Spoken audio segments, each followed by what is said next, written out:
여러분, 이 땅에 살면서 누구에게나 두려움이라는 대상이 있고 두려움의 환경이 있습니다.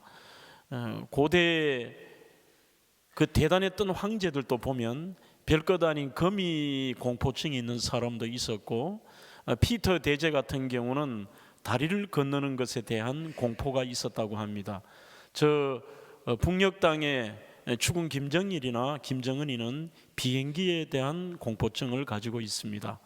또 어떤 사람들은 심지어 단어, 또 환경에 대한 두려움, 남들은 저게 무슨 두려움일까 하지만 그 두려움 속에 살아갈 때가 많죠.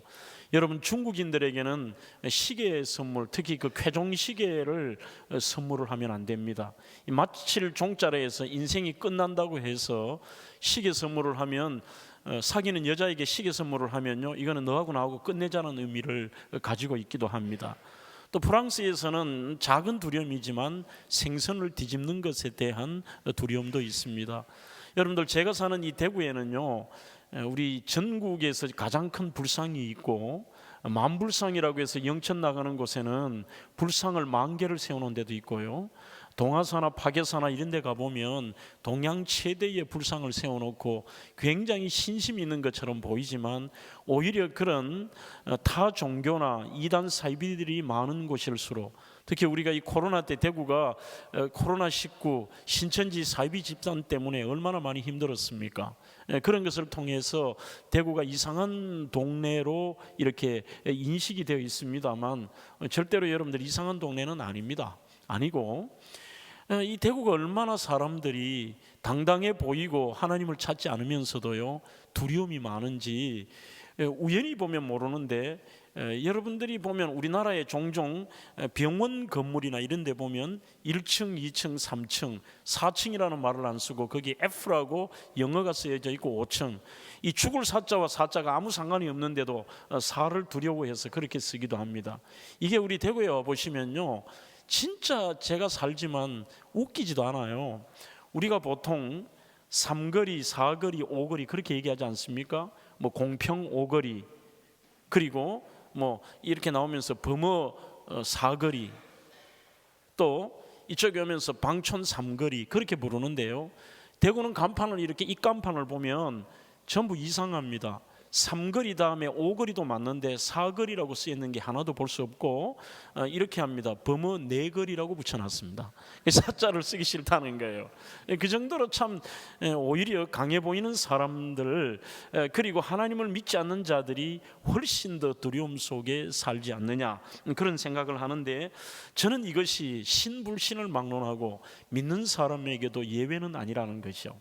아닌 것처럼 보이지만, 제가 첫날 원고에도 그것을 썼습니다만, 우리의 심령 속에 믿는다고 하지만 예수님에 대한 생각과 하나님에 대한 의지하는 것들이 희미해지면 희미해질수록 우리의 삶 속에 수많은 공포와 두려움과 염려들이 찾아온다는 사실입니다.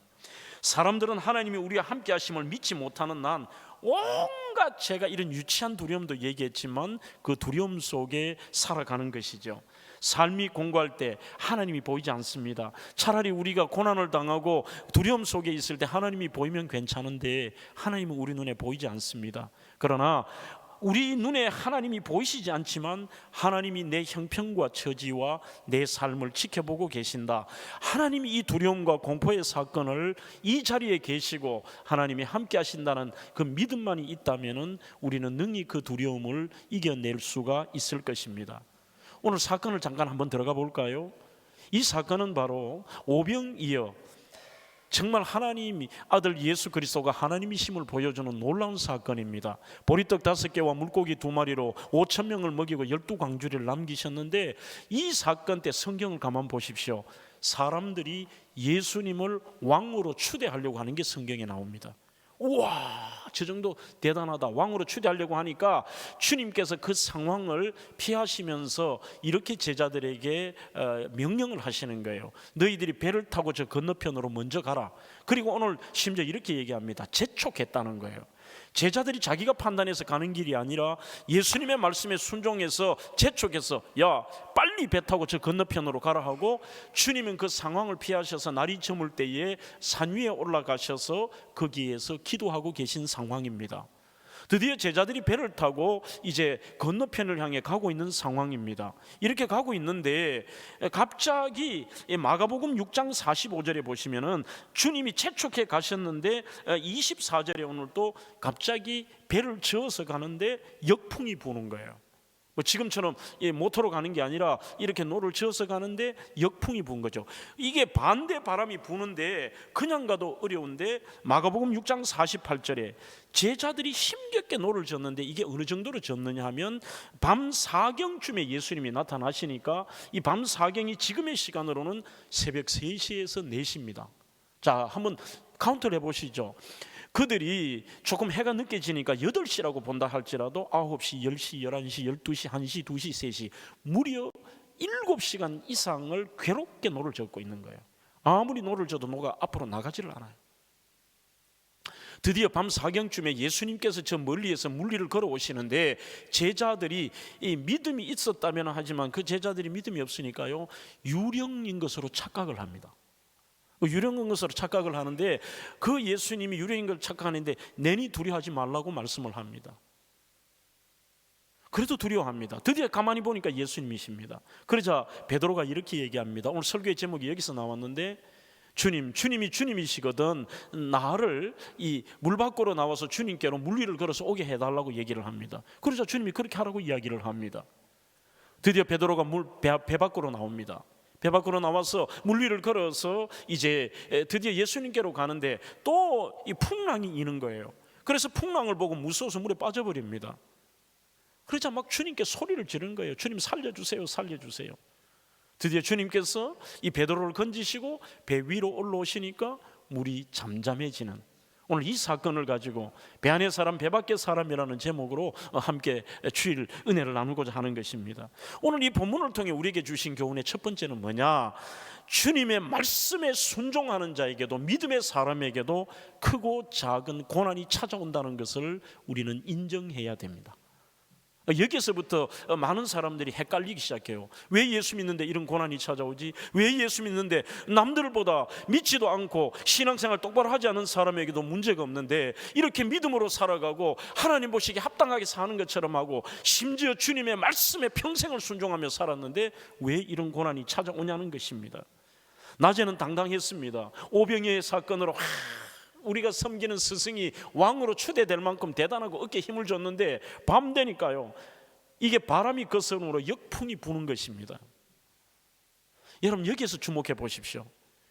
자, 제자들이 자기들이 선택해서 예수님 가라 하지 않았는데 가다가 막 풍랑도 만나고 역풍이 불고 뒤집어지면 좀 이해가 돼요. 그런데 지금 사건은 예수님이 지시하신 사건입니다. 그리고 자기들은 예수님의 말씀에 순종했는데 이런 문제가 생긴 거예요. 이 역풍이 도대체 뭘까요, 여러분? 우리 영적으로 좀 생각해 보면 역풍은 죽을 만큼은 아니죠. 바람이 거꾸로 불어도 아무리 노력해도 앞으로 나가지 못하는 정도인데 C.S. 로빈슨이라는 학자는 여기서 말하는 역풍을 영적으로 이렇게 해석을 합니다. 첫째, 삶이 아무리 노력해도 발전도 없고 변화도 없고 너무 힘든 몹시 피곤하고 지친 경우다. 그 다음 두 번째, 내가 남들보다 더 큰 노력을 했는데도 믿음으로 살았는데도 결과물이 없다. 이때부터 조금씩 딜레마에 빠지는 거죠. 뭔가 내가 믿음 생활하고 예수 안 믿다가 예수 믿으면 뭔가 좀 달라지고 옛날보다 더 열심히 기도하고 믿음 생활 잘하면 조금씩 나아지면 이해가 되는데 오히려 내가 그렇게 살았는데도 오히려 결과물은 없는 거예요. 이게 아무리 노를 줘도 나가지를 못합니다. 또 세 번째는 외적 환경 변화, 네 번째는 육체의 질병이나 연약함, 다섯째는 미래에 대한 불안한 상황과 그리고 불안한 주변 상황들, 이런 것들을 바로 역풍이라고 얘기합니다. 그런데 제이비 브라운이라는 분은 인생의 바다에는 우리를 힘들게 하는 어려운 환경을 만난다는 것을 인정해야 됩니다. 이렇게 되는 거예요. 목사님도 역풍 만나실 수 있는 거죠. 우리 장로님들도 집사님들도 믿음으로 살아가고 다른 청년들은 즐기며 살아가는데 늘 믿음 안에서 오늘 교회의 바운더리 속에 살면서 기도하고 예배하는 청년들에게 오히려 안 믿는 사람보다도 이 역풍이 불 수 있다는 걸 인정해라는 거예요. 이게 심지어 베드로처럼요, 용기를 내서 배 밖으로 나오는 사람에게도 풍랑이 일잖아요. 예수님 내려와라 물리를 걸으라고 하면 조용하게 걷게 하셔야 되는데 풍랑이 일지 않습니까? 이해할 수 없는 고통과 풍랑인 것입니다. 여러분들 잘 아시는 미국의 그 크리스탈 처치의 로버트 슐러 목사님 계시죠? 물론 이분이 말년에 조금 문제는 있습니다. 저는 그 교회 가보고 이 교회가 망하겠구나 생각했습니다. 아마 LA 가시면은 그 크리스탈 카테드럴 처치라고 가보시면요, 와, 어떻게 70년대 이런 교회를 만들었지? 이 대단한 방송 사역자이면서 그분이 후원을 받아서 지금 돈으로는 근 한 2천억 되는 그 교회를 지은 거예요, 이게. 그런데 이게 최근에 천주교로 넘어갔어요. 이분이 돌아가시고 아들이 맡았는데 아들 마음에 안 드니까 그 아버지가 아들 쫓아내고 딸을 담임으로 뒀는데 이 딸이 완전히 문제가 생겨가지고 교회가 이게 이제 부도가 나버린 거죠. 그래서 자기는 그 옆에 조그마한 교회로 이전하고 지금은 이게 천주교회가 됐는데, 어쨌든 이분의 그 긍정의 신앙에 대한 부분들이 렘브란트 목사님도 있습니다만 그 긍정의 신앙 때문에 전 세계에 우리나라는 조영기 목사님을 포함해서 많은 사람이 이분의 영향을 받았죠. 어쨌든 이분이 한국에 집회를 하러 오셨어요. 집회를 하러 오셨는데 급한 전보를 받습니다. 자기는 몸도 피곤해서 한국에 집회를 하기 싫지만 말씀을 증거하고 한 영혼이 귀하다고 하는데 내가 가야지 하고 힘든 몸을 이끌고 한국에 이 집회를 하러 왔는데 전보가 무슨 전보냐면, 딸 중에서 지난번 목회하던 그 딸 말고 둘째 딸이 있는데 그때 13살인데 이 13살 난 캐롤이라고 하는 딸아이가 굉장히 사춘기를 심하게 보내는 거예요. 이게 우리 나이로 하면 14살이니까 얘가 뭐 상상할 수 없는 질풍노도의 시기를 보내면서 남의 이 여자애가 남의 오토바이를 훔쳐서 타고 가다가 교통사고가 난 거예요. 그렇게 나서 아버지가 급하게 이 집회를 중단하고 앞 집회만 마치고 미국에 급하게 갔더니만 이미 이 캐롤 딸아이 다리 한 짝이 없더라는 거죠. 잘라낸 거예요. 자동차에 부딪혀 다리 하나가 없어져 버렸습니다. 그러면서 그 고통의 시간을 보내면서 열심히 목회하고 또 이렇게 시간을 보내는데 1년도 안 되어서 아내가 이번에는 유방암 말기 진단을 받아요. 그러자 그 이 대단한 목사님도 이 신앙이 소위 말해서 다운이 될 만큼 다운이 돼서 목회를 못 하겠다라는 거죠. 그래서 잠시 목회를 접고 조용한 수도원에 들어가서 성경을 읽으면서 성경 공부를 한 거예요. 목사님이 그 성경 공부를 하면서 로버트 슐러 목사님이 깨달은 진리 3가지가 있다고 합니다. 첫째가 뭐냐? 인생의 그 어떤 사람일지라도, 심지어는 믿음의 사람일지라도 풍랑을 만난다는 것을 인정해라. 인정해라. 두 번째, 그래도 여전히 주님은 내 인생의 계획자고 인도자이시다. 그 다음에 세 번째는, 그러므로 전적으로 풍랑이 일지라도 문제가 이해가 되지 않을지라도 하나님께 맡기라. 이 3가지를 깨달은 것입니다. 오늘 베드로처럼 믿음으로 배 밖에 나온 사람에게도 여전히 이해할 수 없는 이 풍랑이 일고 바람이 붑니다. 그리고 그것이 빠져 들어가는데 주님은 이렇게 얘기하세요. 아니, 풍랑을 일게 하실 때는 언제고 네가 왜 의심하였느냐라고 오히려 베드로를 책망하시는 것, 하나부터 10까지 좀 이해가 되지 않습니다. 그래서 여러분, 우리가 신앙생활과 인생 속에서 이번 주제가 깊어지는 인생과 깊어지는 신앙인데 자꾸 해석하려고 하지 말라는 거예요. 신앙생활 하면서 이게 왜 이러냐는 거죠. 어떻게 우리의 머리로 하나님의 그 높으신 경륜과 섭리와 그분의 하신을 이해를 하겠습니까? 그럼에도 불구하고 우리는 알면서도 어떤 문제 앞에서는 자꾸 해석하려고 하거든. 이거 왜 이러냐는 거예요. 왜? 우리가 부르는 찬양처럼 왜 나만 겪는 고난이냐고 원망하지 마세요. 이거 안 돼요, 여러분. 우리 그 찬양 쉽게 부르는데 쉽게 부르는 찬양 아닌 것 같아. 뭐 알기는 잘 알아요. 고난의 뒤편에 있는 주님이 주실 축복 미리 보면서 감사하세요. 됩니까 이게? 무슨 뭐 자기 혼자 겪고 나보다 아는 사람도 괜찮은데 고난을 막 그냥 엄청나게 고난 겪는데 뭐 오 주님 감사합니다. 이 고난 뒤에 숨겨진 축복 미리 바라보면서 감사한다. 웃기네. 아니라는 거예요. 그러나 단지 해석하려고는 하지 마시고요, 때로는 우리의 인생에, 어찌 보면 인생을 항해라고 표현을 하는데, 그 인생에 우리의 뜻과 주님의 뜻이 다르다라는 것을 오늘 이 설교를 통해 좀 이해하면 좋겠습니다. 그러면 조금 더 여러분들이 좀 인생이 좀 깊어지고요, 좀 뭔가 문제 앞에서도 우리가 묵묵히 그것을 받아들일 수 있는 것이, 그래서 저는 신앙은 수용성이라고 생각합니다. 하나님의 뜻과 우리의 뜻이 다를 때가 대부분이에요. 하나님의 뜻과 우리의 뜻이. 마가복음 6장 48절에도 본 사건을 이렇게 말합니다. 괴로이 노 젓는 것을 보시고라고 되어 있습니다.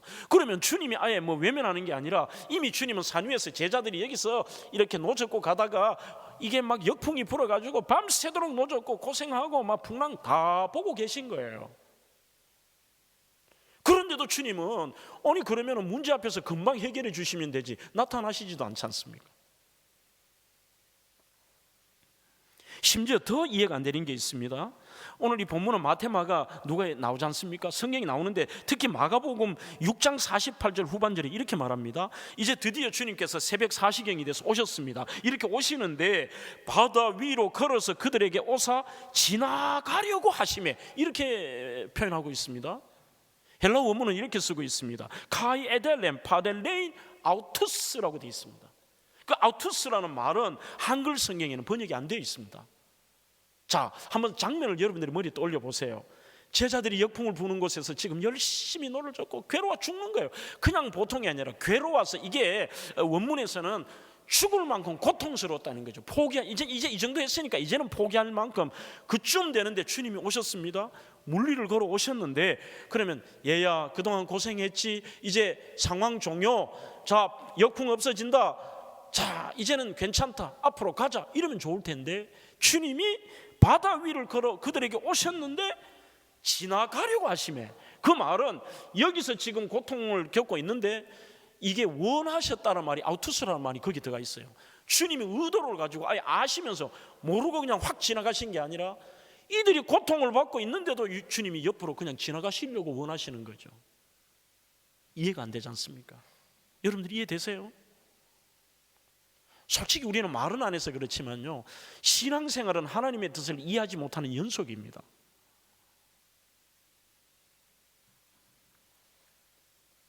인간의 뜻은 이겁니다. 고난에서 금방 건져주시면 좋겠어요. 아니 오셔가지고 지금의 이 문제를, 고난을 금방 해결해 주시면 좋을 것 같아. 그런데도 야속하게도 주님은 그냥 지나가기를 원하세요. 이 부분을 제가 참 묵상을 많이 했습니다. 이 왜 이러셨을까? 아니 지금 뭐 제자들 괴롭히는 걸 주님이 즐기시나? 이건 아니잖아요. 뭔가 우리가 모르는 하나님의 뜻이 있는데 이게 뭘까? 우리는 아이가 부모님의 말을 다 이해할 수 없습니다. 갓난아기가 어떻게 엄마의 말을 이 마음을 이해할까요? 청소년기 아이가 부모님의 마음을 어떻게 이해할까요? 그런데 분명히 부모님의 뜻은 있어요. 그런데 아이 입장에서는 도저히 이해가 안 돼. 제가 오래전에 그 동요 있잖아요. 그 우리나라 유명한 동요를 들으면서 굉장히 기분 나쁘더라고요.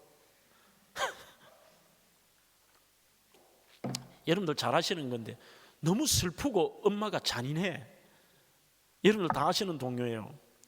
엄마가 섬 그늘에 굴 따러 가고 아기는 혼자 남아 집을 보다가, 이미 여기서부터 막 너무 막 슬프더라고. 바다가 불러주는 자작 노래에 발베고 스르르르 잠이 듭니다. 그래. 와, 너무너무 슬프다. 이게 대한민국이 이러니까 안 되잖아.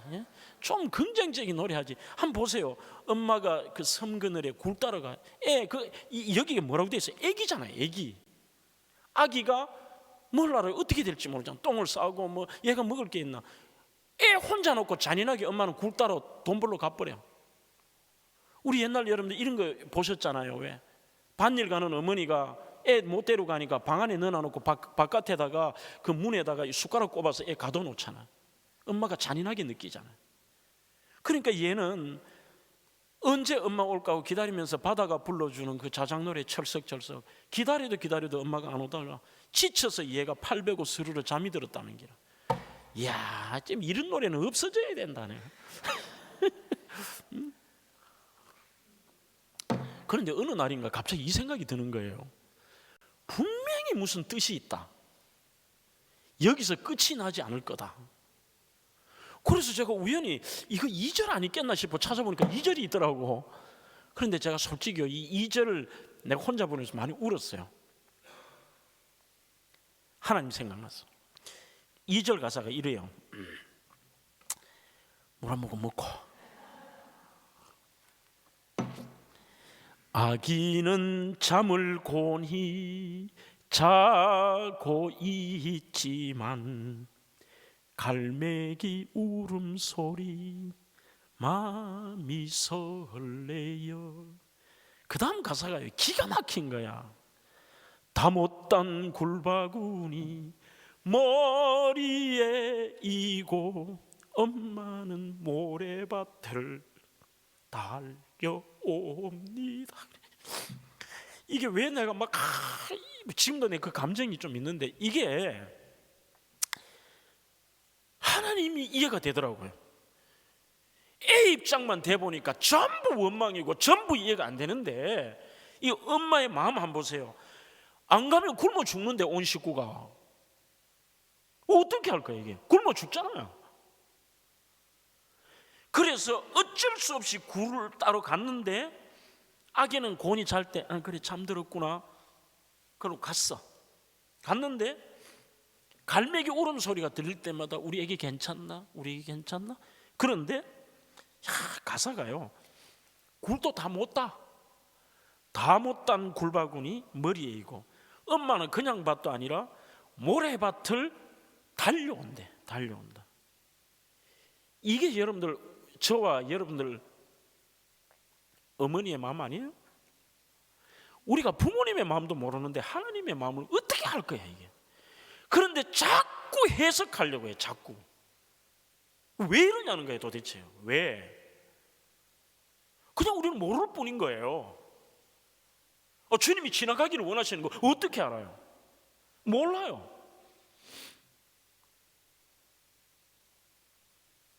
그래서 제가 맥스 루케이도의 책에서 한 문구를 옮겼습니다. 뭐냐면 주님이 왜 이렇게 하셨을까? 제자들 보내놓고 풍랑 일게 만들고 그것도 오랜 시간 보내놓고 이렇게 했는데 곁에까지 오셔놓고도 그냥 지나가는 이유가 뭐냐? 바로 이거래요. 답을 어디서 찾느냐? 50절에 그 제자들에게 오셔서 예수님께서 유령처럼 오셨는데 제자들은 유령을 보셨을 때 주님이 이렇게 얘기합니다. 내니 두려워하지 말라. 그런데 놀라운 이 말입니다. 이 내니 두려워하지 말라는 말이 헬라어 원문에는 에고에임이라고 되어 있습니다. 이게 바로 출애굽기 3장에 나오는 그 모세가 엄청난 파라오 왕 앞에서 백성들을 이끌어낼 때 공포감 속에 있을 때에 아니 나는 가기는 가겠습니다. 주님 가는데 하나님은 나는 알고 우리가 알지만 파라오는 모릅니다. 너 도대체 누구가 너를 보냈냐라고 할 때 내가 뭐라고 얘기하겠습니까? 할 때 뭐라고 얘기했습니까? 나는 스스로 있는 자니라 이렇게 얘기하셨습니다. 그때 나오는 게 영어로는 I am that I am입니다. 나는 스스로 있는 자니라. 이 단어가 여기 나와요. 예수님께서 그 제자들에게 이렇게 얘기합니다. 에고 에이미, 내 스스로 있는 자야. 두려워하지 말아라. 그러면 이것을 맥스 루케이도의 책을 인용한다면 오늘 주님이 제자들에게 바라는 것은 주님을 향한 그들의 마음이 예수님을 도움의 대상이 아닌 믿음의 대상으로 받아들이기를 원하셨던 거예요. 한 번 더요. 우리는 늘 주님을 도움의 대상, 무슨 램프의 요정처럼 알라딘의 용포의 요정처럼 그냥 평상시에는 존재도 모르고 그냥 내 도구처럼 내 필요할 때 어려울 때마다 램프의 요정 진이야 나와라 나 도와줘. 예 주인님 뭘 도와드릴까요? 예 이거 해결해줘. 예 도와드렸습니다. 뿅 또 들어가고 그때부터 생각 안 하는. 우리는 말은 안 하지만 하나님은 그렇게 생긴다니까요. 그저 내 필요한 도움의 대상으로 내 필요할 때만 하나님의 뜻과 아무 상관없이 그저 내 인생 만사형통하도록 내 필요할 때마다 좀 나타나 주십시오. 그리고 보통 때는 주님 상관없습니다. 주님 상관없이 사는 거예요. 오늘 제자들도 그렇습니다. 주님 막 어깨 이제 오병이의 사건 어깨 힘 올라갔을 때 주님 따라가니까 풍랑도 없어야 되고 주님 도와주십시오 하면 풍랑도 사라지고 주님 찾아오면 풍랑이 잠잠해지고 역풍도 사라지고 이런 주님은 도움의 대상 평생 아마 그럴 거예요. 그래서 오늘 이 예수를 따랐던 제자들과 수많은 군중들이 나중에는 그 속에 예수님을 단순한 자기의 도구고 도움의 대상으로만 믿으니까요, 삶이 어려워지거나 예수님이 핍박당하니까 전부 예수를 향하여 손가락질 당하고 그들이 손가락질을 하고 그 예수를 못 박아버린 거예요. 우리도 마찬가지입니다. 우리가 예수님을 도움의 대상으로 아는 나는 여러분들의 신앙의 진보는 아무것도 없습니다. 절대로 신앙의 깊이는 없습니다. 늘 나의 도구일 뿐인 거죠. 내가 필요할 때마다 지나가시면 우리는 믿음의 대상인 거죠. 처음부터 끝까지 그분의 뜻이 있다. 우리와 다르지만 내가 알지 못하지만 주님의 뜻이 있는 것입니다. 인간의 뜻은 어려울 때마다 나타나셔서 도와주시고 평안할 때 사라지는 마술램프의 거인처럼 하나님을 섬기지만 하나님은 크고 작은 어려움이 있어도 주님을 고백합니다. 어떤 경우에도 주님을 신뢰하므로 낙심하지 않습니다. 역풍 고난도 옆에 계신 주님 확고하게 믿는 것이죠. 그 다음에 크게 두 번째로는요, 힘들어도 주님은 포기하지 않고 노를 젓기를 원하십니다. 힘들어도요. 이게 평상시보다는요, 그래도 낮에 이 사건이 있었는지 제자들을 가만히 묵상해 보면 다를 때보다는 조금 나은 것 같아요. 목사님 죄송한데 휴지 좀 주세요. 그게 왜 그러냐 하면 보통 제자들, 제가 제자가 되어 봤어요. 자, 주님 가라 그랬습니다. 갔습니다. 드디어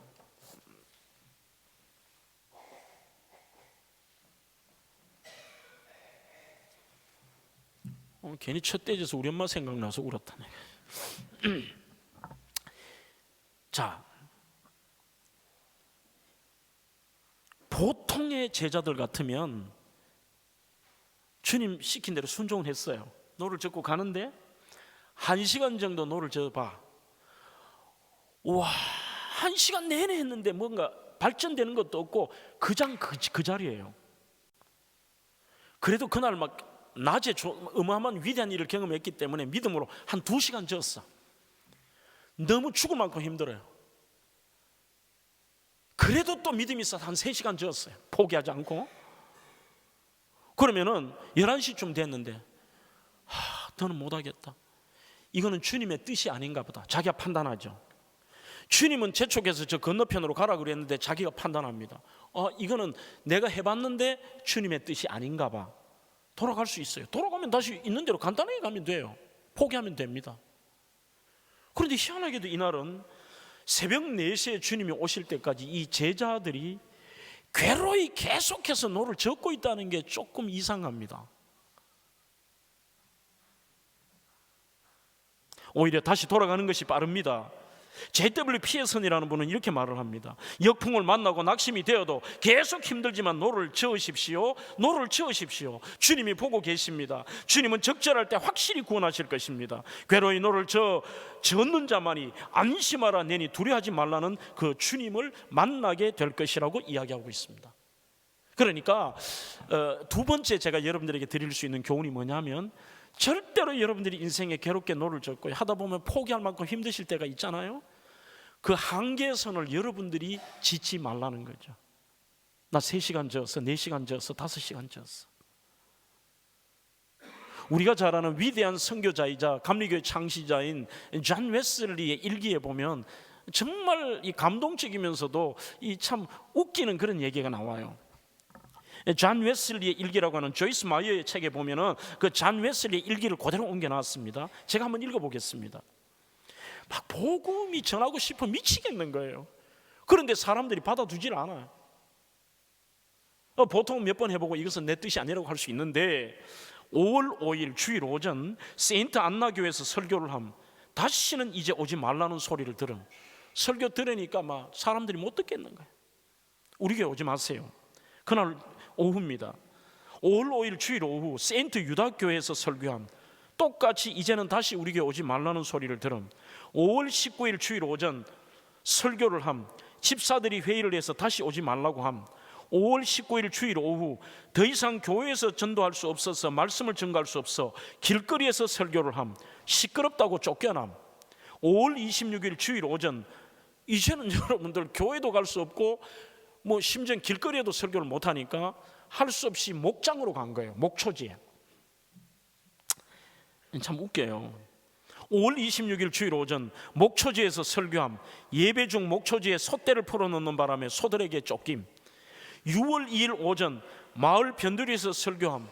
도로에서 두들겨 맞고 쫓겨남. 6월 2일 오후 목장에서 설교함. 이게 있을 수 없는 얘기예요. 10,000명 정도가 설교를 들으러 옴. 여러분들 하나님이 하실 때는요 그래프가 아닙니다. 요만큼 좋아졌고 요만큼 좋아졌고 요만큼 좋아졌고 이러는데 그게 아니라 어느 순간에는 처음부터 끝까지 아무리 기도하고 아무리 몸부림쳐도 계속 똑같아. 계속 그대로야. 그런데 어느 순간 하나님이 하시니까 아마 저는 그랬다고 생각합니다. 쫓겨나서 그 설교 듣기 싫은 설교를 들었는데 세인트 유다교회도 세인트 안나교회도 길거리에서 들었던 사람도 시간이 지나니까 그게 계속 성령이 그 마음을 움직이고 하나님이 하시니까 이게 계속 꿈틀거리고 와 그때 들었던 야 이게 막 찔리기도 하고 생각이 나니까 하나님이 한 시간에 동시에 그 사람들을 깨닫게 하고 사람들이 물을 거 아닙니까? 그때 우리 교회 와서 설교했던 그 존 웨슬리 어디 있어? 요즘은 어디 사나? 길거리에서 요즘도 설교하나? 묻다 보니까 그 사람 요즘 설교할 데 없어서 목초지에서 설교한대. 이렇게 되니까요. 아 그날 그러면 그 사람 설교하는 데 가보자고 모이는 사람이 동시에 10,000명이 모여버려요. 오늘 제가 무슨 메시지인지 아시겠죠? 사람이 하는 게 아니라는 겁니다. 그런데 우리는 우리가 결정하고 우리가 판단하고 우리가 시점을 정하고 우리가 모든 것의 주인이 될 때 여러분들 하나님은 우리의 도움의 대상이 분이 아니십니다. 우리의 창조주고 우리의 주인이시고 우리의 인도자이시고 우리의 삶의 주관자이시죠. 자 그렇다면 오늘 우리가 여기에서 주님의 뜻과 우리의 뜻이 다르다 모르니까 우리는 그것을 받아들이고 열심히 이 노를 젓는 것이죠. 그러면 이거는 이 정도는 얘기할 수 있을 것 같아요. 왜 주님이 그렇게 괴롭게 노를 젓게 하실까? 저는 배너라는 영화가 생각이 났습니다. 그 배너의 영화에 보면 노예 신분이 이 귀족 주다 유다가 자기를 질투하는 친구 메살라 때문에 결국은 모함을 받고 노예가 되어서 끌려가잖아요. 그런데 그 끌려가는 동안에 분노심으로 불탔던 이 유다 배너가 가는 길거리에 누구도 자기에게 그렇게 하지 않는 따뜻하게 물을 떠주시는 주님을 만나죠. 그러면서 희한한 일들이 그때부터 벌어지기 시작하잖아요. 그렇지만 그 인생이 예수님 만났다 해서 금방 달라지고 억울한 누명 푸느냐? 아닙니다. 가장 낮은 갤리선의 이 지하에서 옷을 다 벗김을 당하고 노를 젓잖아요.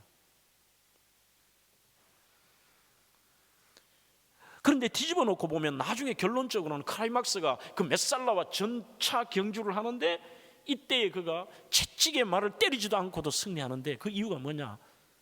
이미 그는 이 수많은 괴롭게 노를 젓는 그 수많은 인생의 시간들 속에 하나님께서 그의 믿음의 축적을 해주신 거예요.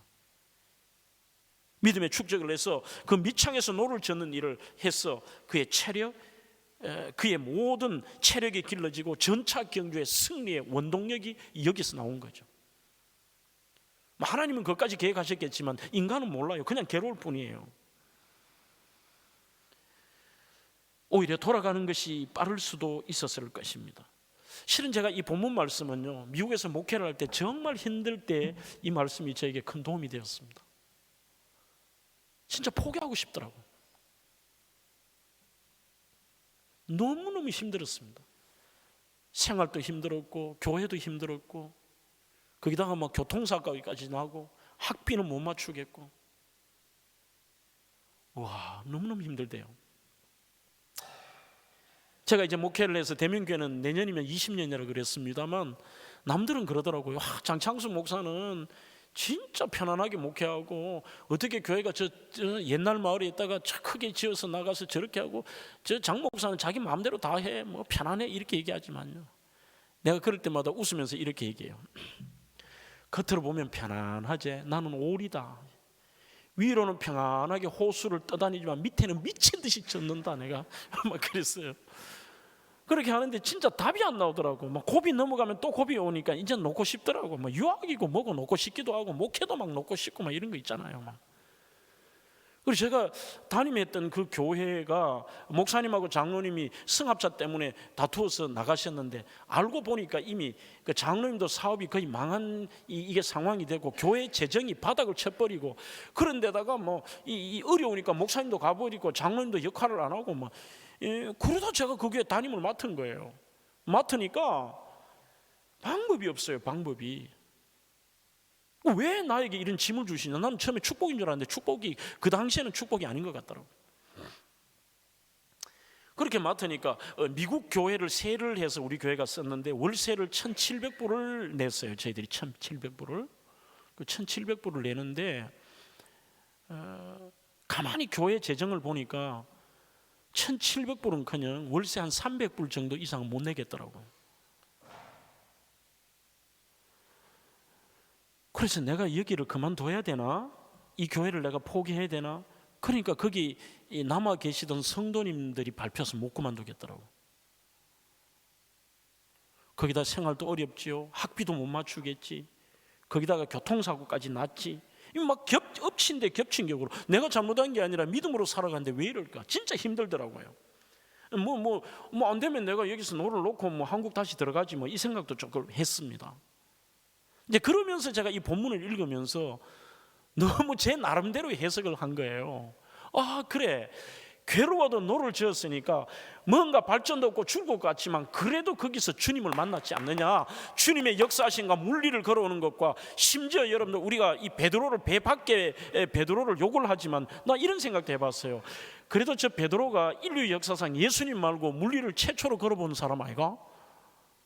한번 배 밖으로 나가는 용기도 필요하구나. 첫째는 괴로워도 노를 져야 되고 배 밖으로 나갈 수 있는 용기도 필요하다. 그래서 제가 이 말씀에 은혜를 받고요, 그 현지 백인 목사님을 찾아갔습니다. 찾아가니까 그 목사님이 몸무게가 한 200kg가 넘어요. 이 강대상 만하신데 연세 드신 분이 잘 못 걸으세요. 그 백인 할아버지 목사님이 이렇게 도구를 끌고 이렇게 다니시는데 저를 보더니만 그래요. 패스터장 얘기 들었다는 겁니다. 목사 바뀌었다는 거 하고. 그러면서 오늘 왜 찾아왔냐고 물어요. 그래서 내가 당신에게 부탁할 게 있어 왔다. 뭐냐 하니까 월세를 깎아달라고 그랬어요. 월세를 깎아달라고 하니까 이분이 뭐라고 얘기하냐면 안 된다는 거예요. 단호하게. 그 이유가 그 교회가 지금 우리 바르샤바 한인교회하고 거의 비슷한 것 같네요. 본당이 크기가 이 정도 되고 교육관은 미국은 그렇겠죠. 교육관이 더 커요. 교육관은 이거 한 5배 돼요. 그런데 그 큰 교회 침례교회가 교인이 할머니 6명, 할아버지 할머니 6명밖에 없어. 목사님하고. 그러니 아침에 일찍 본교회 침례교 미국 교회가 예배를 드리고 그 다음 시간에 우리 한인교회가 예배를 드리고 그 다음 오후에 중국인 교회가 거기서 예배를 드려요. 중국인 교회는 한 600명 모여요. 아주 큰 교회입니다. 그러면서 이제 우리 교회에서 1,700불, 중국인 교회에서 5,000불, 중국인은 오후 내내 다 써요. 그러니까 그 돈을 가지고 이 시설 유지비하고 교회가 운영이 되는 거죠. 그런데 우리 교회가 깎아달라고 하니까 자기도 빠듯하게 안 된다는 거죠.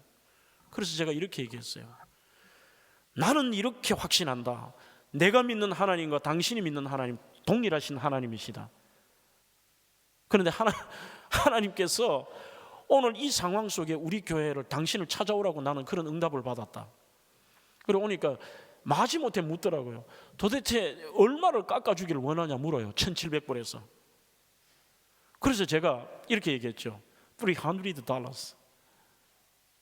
$300로 하니까 이분은 착각을 했던 것 같습니다. 1,700불에서 300불을 깎은 1,400불을 생각하는 것 같아요. $1,400 그래. No, no, no, no. Just $300. 그냥 300불. 그러니까 1,400불을 깎아달라는 거지 뭐 1,700불에서. 그랬어요. 그래 놓고 던지니까 이 사람이 좀 신경질을 내더라고. 날 미친놈 또라이 취급하면서 이거 뭐 새로 뭐 담임으로 맡았다 하는데 이건 완전 또라이네 이거. 그러면서 신경질 냈는데 그랬어요.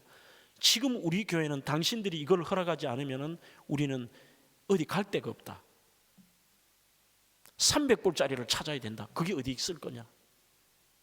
그 역할을 당신이 해야 된다. 막 부담을 막 줬어요. 막 주고 하니까 이분이 말을 못해요.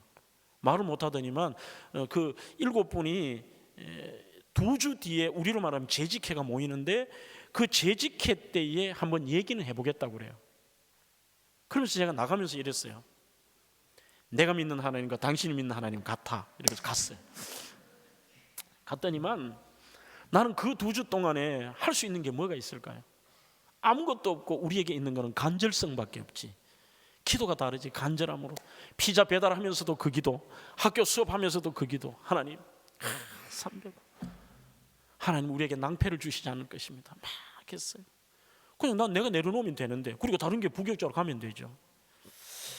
참 괴로웠습니다. 시간을 2주를 보내고 가니까 그때 우리 아이가 갓난아기였고 둘째가 큰애가 그 킹더가든이니까 6살인가 했는데 차에서 내려서 이제 우리 집사람은 뒤에 유모차를 꺼내고 애 싣고 나는 성경책을 들고 앞에 걸어가는데 저 앞쪽에 나 어제같이 기억해요.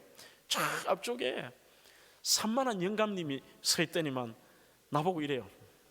오라 그래. 딱 오라 그러더니만 표정을 볼 거 아니에요. 멀리서라도 보는데 그렇게 나쁘지 않는 것 같아. 갔어요. 가니까 이분이 완전 와락 나를 안는데 고목나무에 나는 매미야. 확 안더니만 이렇게 해요. 그래도 나보고 이래. 패스터장, 너의 하나님과 나의 하나님은 같으신 하나님이라. 당신 그 말을 우리 운영위원회에 얘기를 했더니만 할머니들이 우리 부족한 돈은 우리가 헌금을 하자. 그리고 이 교회에 1,700불 하던 거를 300불 해주자. 그래서 우리가 1,700불 이 월세를 300불에 있었던 거예요. 그 교회가 그 다음에 성장하고 저는 미국 목회가 맞지 않아서 한국으로 왔습니다만 참 사연이 참 많습니다. 이 사연이 참 많은데 제가 오늘 여러분들에게 그 말씀을 드리고 싶습니다. 뭐냐면 이게 우리가 이번 주제가 깊어지는 인생, 깊어지는 신앙인데 신앙의 원리도 그렇지만 삶의 원리에서 여러분들 말 안 하셔도 제가 잘 알아요. 저도 이민교 해봤잖아요. 진짜 어떨 때는 놓고 싶을 때가 있다니까. 때로는 어머니라는 것도 놓고 싶을 때가 있고 가정으로서의 무게를 놓고 싶을 때도 있고 회사의 책임자로서도 놓고 싶을 때가 있고 우리의 인생에 참 놓고 싶을 때가 있고 목회자도 여러분 나 말은 안 해도 김 목사님 마찬가지일 거예요. 나 요까지 그만하고 싶을 때가 있어요. 제가 작년 3월입니다. 작년 3월에 알칸사 한번 들어가 보세요. 알칸사 연합 집회를 하고 텍사스 샌안토니오 온누리 교회에 부흥 집회를 갔어요.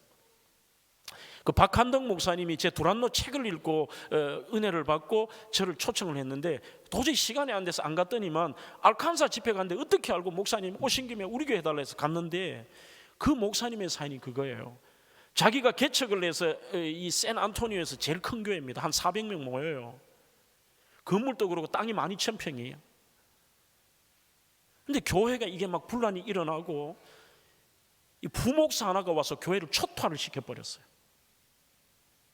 그런데 그 목사님이 제일 힘들었던 게 뭐냐면은 그 부목사 이 제정신이 아닌 그 우리 총신 출신 부목사 이놈이 문제가 아니라 어떻게 자기가 개척을 해서 20년간 처음부터 나하고 개척하고 지금까지 달려왔는데 자기한테 한마디 말도 안 하고 그 부목사의 잘못된 말들을 가지고 교회를 무리를 일으키는데 자기와 함께 했던 개척 멤버 그 새가족 맞는 권사님이 문자 한 통 남기고 교회를 한 20명 데리고 나가버린 거예요. 박한덕 목사 목회 똑바로 하시오 그러고 나가버린 거예요. 그러니 자기는 그 무리를 일으킨 부목사보다도 어떻게 20년간 나와 함께 했고, 그 사람은 금방 온 사람의 말을 듣고 나한테는 확인 한마디 안 하고 나를 오해하고 나 목회 똑바로 하시고 나가느냐.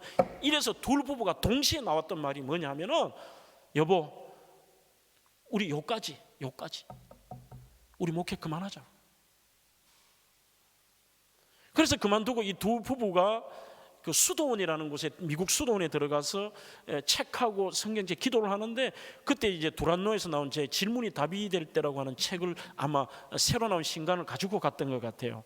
그거 읽으면서 그가 그 여러 편 중에 구약의 창세기 16장에 나오는 여러분들이 잘 아시는 하갈 편을 제가 쓴 게 있습니다. 하갈이 너무 주인이 그 사라가 괴롭혀서 도망을 가서 광야에 가는데 주님이 나타나세요. 그러면서 주님이, 그래 하갈아 고생했지, 이제 네 고향인 애굽으로 돌아가라. 그래, 이게 아니라요. 주님이 이렇게 말합니다. 위치를 설명하면서, 사라의 여종 하갈아, 이미 기분 나쁜 얘기죠. 사라의 여종 하갈아, 내 주인 사라에게로 돌아가라. 네 위치 지켜. 괴로워도 너 거기서 참고 기다려. 내가 함께하마. 그러면서 그 뒤에 주님이 막 약속하시잖아요. 내가 네 아들 걱정하지 마라. 태중에 있는 아들 책임지 마. 이 아이들이 이상만큼 번성할 거예요. 그게 지금 아랍인 아닙니까?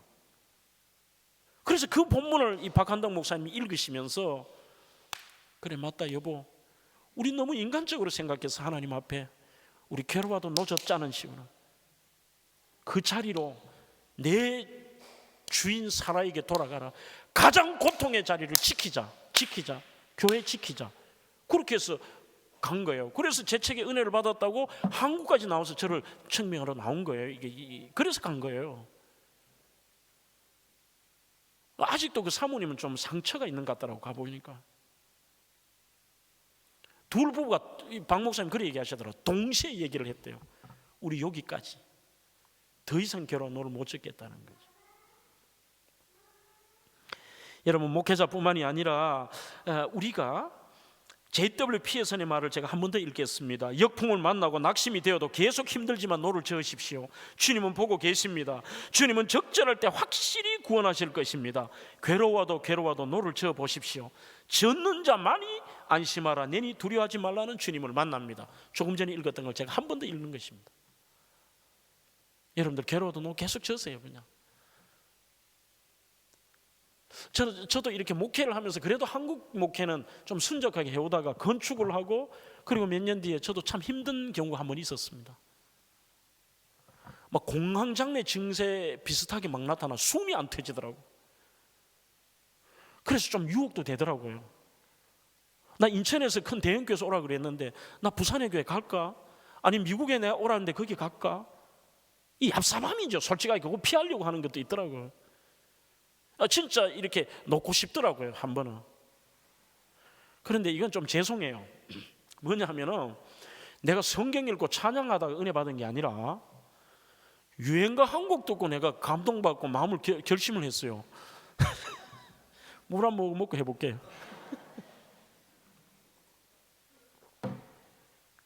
뭐냐면, 몸도 힘들고요, 막 이 공황장애가 너무 막 힘들고, 체력도 바닥이 나고, 막 사람 때문에 힘들고, 그러면서 이 건축의 과정이 하는데, 뭐 남들은 보면 멀쩡한 건물, 어마어마한 건물 이렇게 생각하지만요, 수많은 게 있더라고. 땅을 사놨는데 북한에서 뭐 손녀가 건너와서 가처분 걸어보질 않나? 우리 땅에 뭐 계획도로를 낸다 하지 않나? 뭐 재정이 우리가 이거 처음에 론 받는데 문제가 생기지 않나? 교회에서 이거는 또 땅을 사지 말라고 말하는 사람이 없나? 막 이게 내 혼자 감당하기 요까지 다 싶더라고요. 그런데 하루는 기도하고 이렇게 가는데, 나는 하여튼 라디오가 조금 문제네. 라디오에서 뭐가 나오느냐 하면, 그 홀로 아리랑이라는 거 아시죠? 홀로 아리랑 아세요? 우리 청년들 알아? 홀로 아리랑? 이 노래가 나오는데, 그 노래가 꼭 주님이 나한테 하시는 음성같이 들리더라고. 요건 조금 이단성은 있긴 있는데 그냥 내 해석이니까 그냥 그렇다는 게 아니라 그렇게 들리는데, 그냥 하나님의 위로처럼 가사가 이래요. 이게 저 멀리 동해 바다 외로운 섬. 여러분 화려해 보여도요 담임 목사 외로워요. 정말 그래 맞다 외롭다. 어떤 한 목표를 향해 주님을 향해 가는데 그 외로운 섬. 오늘도 거센 바람 불어오겠지. 그래 맞다. 전부 거센 바람이다. 그 다음에 나 초라한 내 모습을 또 그 다음 가사 같더라고. 조그만 얼굴로 바람 맞으니 독도야 간밤에 잘 잤느냐. 그러니까 오늘 하루도 잘 지났는데 또 내일은 무슨 일이 없을까. 이야, 이 조그마한 내가 이 바람 참 혼자 이거 이겨내면서 아닌 척하고 가는데 이 참 힘들다 이거. 그러면서 계속 나오더라고요.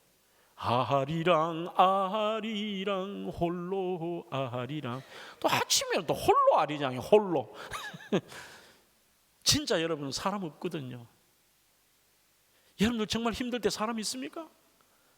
친구, 심지어는 아내도 남편도 아니에요. 진짜 주님밖에 없더라고요.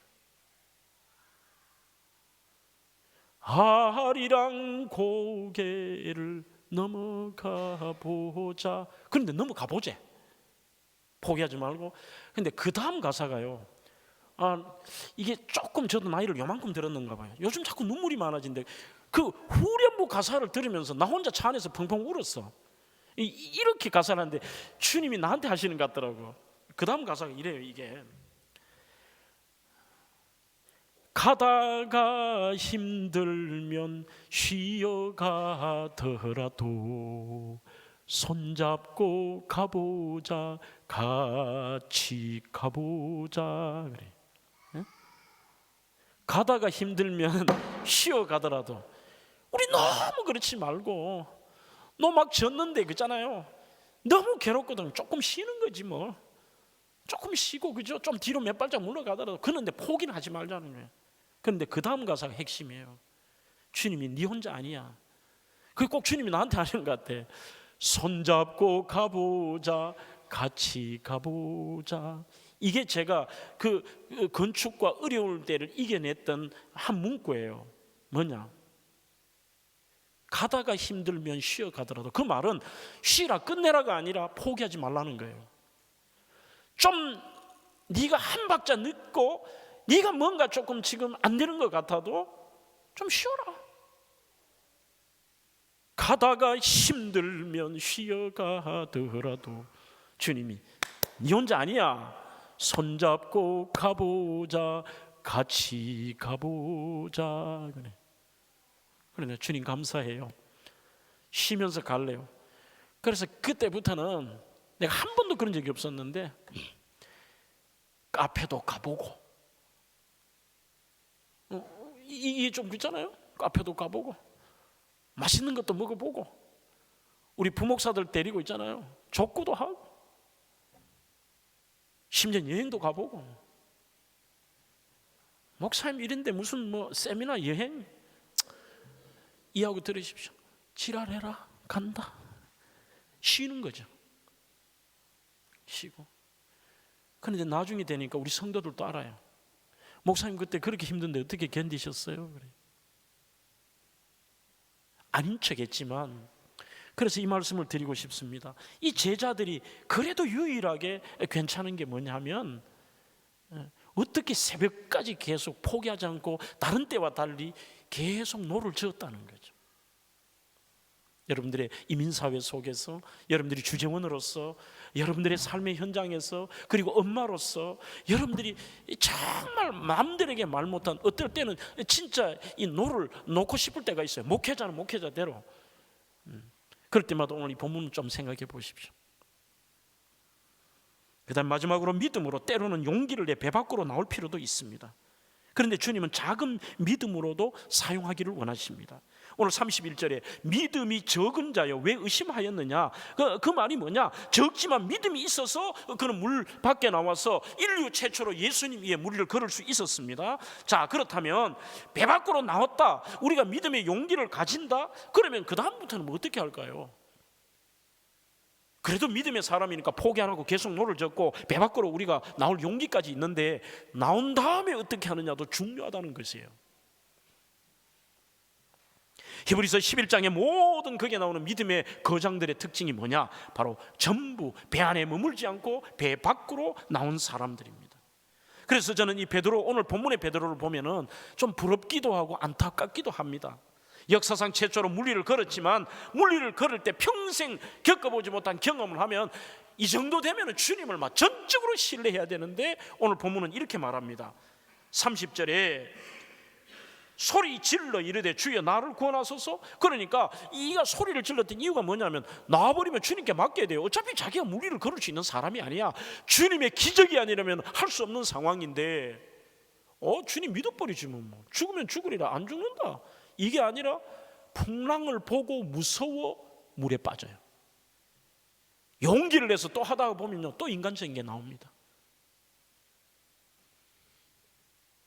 그러면 배 밖에 나온 사람의 두 가지 중요한 요소가 있습니다. 하나는 뭐냐? 집중입니다. 두 번째는 부르짖음입니다. 집중과 부르짖음. 우리가 막상 용기를 내고 믿음으로 포기하지 않고 물 밖에 나와도요, 더 큰 풍랑을 만납니다. 아까 전에 역풍이지만 지금은 풍랑이에요. 그럴지라도 그 상황과 환경에 집중하지 말고 주님께 집중하는 거죠. 불어도 주님께 집중하는 거죠. 그 다음에도 더 풍랑이 일어서 도저히 못 견딜 때 주님께 부르짖으면 돼요. 소리 질러. 그러자 31절에 예수께서 즉시 손을 내밀어 그를 붙잡으며 이르시되 그를 건지시고 풍랑이 잠잠케 되는 것입니다. 이사야 58장 9절에도 너가 부를 때 나 여호와가 응답하겠고 너가 부르짖을 때 내가 여기 있다 하리라, 이렇게 말하고 있습니다. 김상복의 고난은 있어도 절망은 없다라는 책을 조금 인용해 보겠습니다. 믿음의 인생에도 어려움이 없을 수 없습니다. 시련과 아픔이 시시때때로 찾아오는 것이 인생입니다.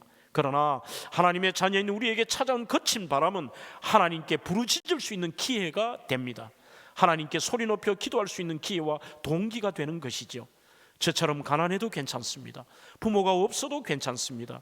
그 거친 풍랑에서 하나님께 부르짖을 때 은혜의 빛이 비추어질 것입니다. 그렇게 말하고 있습니다. 오늘 제가 미국에서 겪었던 이야기 하나만 하고 기도하려고 합니다. 학기를 2학기 남겨놓았을 때인데 도저히 생활은 하겠는데 등록금을 못 맞추겠어요. 이게 뭐 제가 교회에서 받은 사례, 그 다음에 피자집에서 하는 아르바이트 비용 하니까 이렇게 생활하고 애들 키우고 이거는 되겠는데, 월세 내고 뭐 자동차 하고 되겠는데, 학비가 지금은 얼마인지 모르겠어요. 그때 제가 한 학기 한 700만 원 정도 내는 것 같아요. 쉽지 않았더라고요. 아무리 노력해도 학비를 못 맞추는데, 지금까지 기적같이 학비를 맞추고 내려오는데 뭐 한국에서 도와줄 사람이 있는 것도 아니고, 이제 그 2학기 남겨놓고는 도저히 방법이 없어요. 그랬는데 이름을 밝혀도 될 것 같습니다. 양원영이라고 우리나라의 유명한 제약회사 그 사장 딸이 저 같은 클래스에 있었어요. 얘가 우리 집에 와서 애도 봐주고 너무 착한 아이인데 갑자기 생뚱맞게 오더니만 전사님 필요한 데 쓰세요 하고 1,000불을 가지고 왔어요. 1,000불 그래봤자 뭐 120만 원인데 나는 학비를 700만 원이잖아요. 700 몇십만 원이 돼요. 달러로 하는데 학비를 보태야지 하는데 방법이 없어요.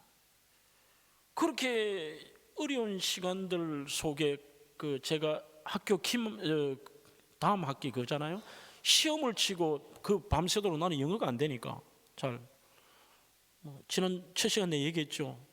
남들은 뭐 답을 모르겠다 하는데 난 시험 치고 나면 나는 문제를 모르겠더라고. 그래가지고 시험을 어렵게 밤새도록 공부를 하고 이 피자집에 가다가 너무 막 잠이 오는데 깜박 졸았는지 대형 사고가 났어요.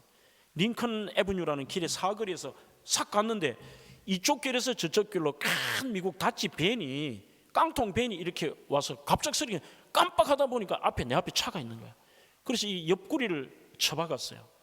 쳐박아서 이게 완전히 영화 찍었습니다. 그때 막 경찰들이 오고 소방서가 오고 막 경찰차가 수십 대가 왱하고 소방차가 와서 이러는데 순식간에 내가 막 잠도 채운 데다가 이게 죽었나 살았나 싶더라고.